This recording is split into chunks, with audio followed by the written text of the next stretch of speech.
আসসালামু আলাইকুম। ওয়ালাইকুম আসসালাম ভাই, ভালো আছেন? জি ভালো। হুজুরের সাথে এখন কথা কইতাম চাইতাছি। জি হ্যাঁ হ্যাঁ বলেন। কারণ আমরা তো মুসলমান। জি নামাজ ঠিক মতো পড়ি না। জি একদিন পড়লে আরেকদিন পড়ি না। জি অনেক ক্ষেত্রে কি আমরা কি গুনাহ হইব নাকি এ ব্যাপারে কিছু জানতাম।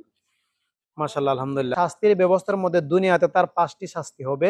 দুনিয়াতে কয়টি? ৫ টি। দুনিয়াতে তার ৫টি, মরণের সময় ৩টি, কবরে ৩টি, কবর থেকে ওঠার সময় ৩টি, হাসরের ময়দানে ৪টি। আল্লাহু আকবার, আল্লাহু আকবার, আল্লাহু আকবার। দুনিয়াতে ১ম যে শাস্তি হবে তার চেহারা থেকে নূরের আলো চলে যাবে। ১ নম্বরে কি? তার চেহারা থেকে নূরের আলো চলে যাবে। ২ নম্বরে তার ব্যক্তিত্ব থাকবে না।